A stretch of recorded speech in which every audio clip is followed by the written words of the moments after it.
जय श्री कृष्णा। राधे राधे। रक्षाबंधन व्रत कथा। सभी श्रद्धालु बहनों और भाइयों को मेरा सादर प्रणाम है।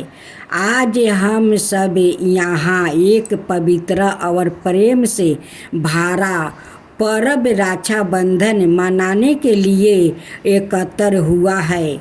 यह केवल धागा बांधने का पर्व नहीं है, बल्कि रिश्तों की मिठास, प्रेम, कर्तव्य और रक्षा का अनमोल व्रत है। राखी एक बहन के विश्वास की डोरी है जो वो अपने भाई की कलाई पर बांधती है और बदले में भाई उसे जीवन भर रक्षा का वचन देता है। यह पर्व हमें यह भी सिखाता है कि रक्षा का बंधन केवल खून का नहीं होता, भावनाओं का होता है। आज हम जो व्रत कथा सुनाने जा रहे हैं वो केवल कहानी नहीं, बल्कि उस संस्कार और संस्कृति की मिसाल है जिसने भाई बहन के पवित्र रिश्ते को पूजा का स्थान दिया है। आइए हम सब श्रद्धा से रक्षाबंधन की कथा का श्रवण करें और इसे पर्व को और भी सतर्क बनाए। रक्षाबंधन की कथाएं। एक बार युधिष्ठिर ने भगवान कृष्ण से पूछा, हे अच्युत, मुझे रक्षाबंधन की वो कथा सुनाइए जिससे मनुष्य की प्रेत बाधा और दुख दूर होता है। भगवान कृष्ण ने कहा, हे पांडवा श्रेष्ठ, एक बार दैत्यों और असुरों में युद्ध छिड़ गया और यह युद्ध लगातार 12 बरस तक चलता रहा। असुरों ने देवताओं को पराजित करके उनके प्रतिनिधि इंद्र को भी पराजित कर दिया। ऐसी दशा में देवताओं सहित इंद्र अमरावती चले गए। उधर विजेता दैत्यराज ने तीनों लोकों को अपने वश में कर लिया। उसने राजपद से घोषित करवा दिया कि इंद्रदेव सभा में न आए और देवता और मनुष्य यज्ञ कर्म न करे, सभी लोग मेरी पूजा करें।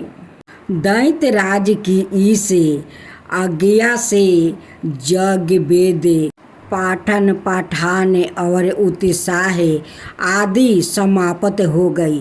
धर्म के नाश से देवताओं का बल घटने लगा।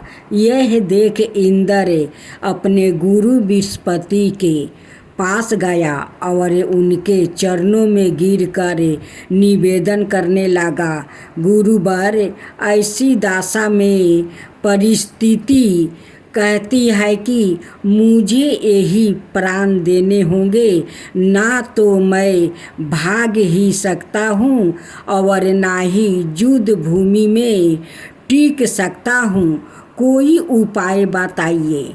बृहस्पति ने इंद्र की वेदना सुनकर उससे रक्षा विधान करने को कहा।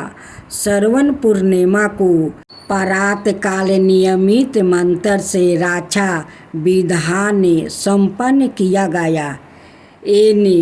दूसरी कथा भगवान विष्णु और राजा बलि की है। कहा जाता है कि इसके बाद भी रक्षा सूत्र का महत्व बढ़ गया था।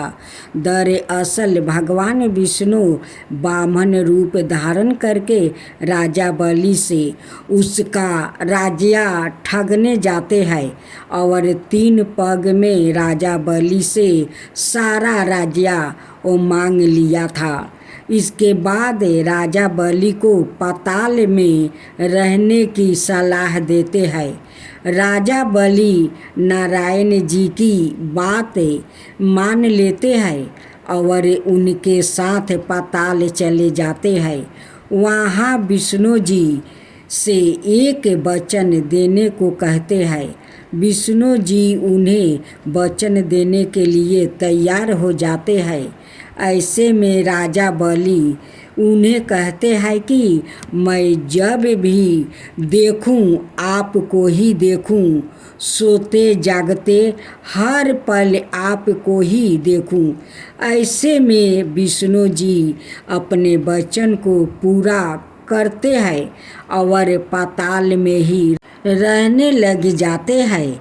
उधर लक्ष्मी जी को नारायण जी की चिंता होने लगती है और वो नारद जी से विष्णु भगवान के बारे में पूछती है।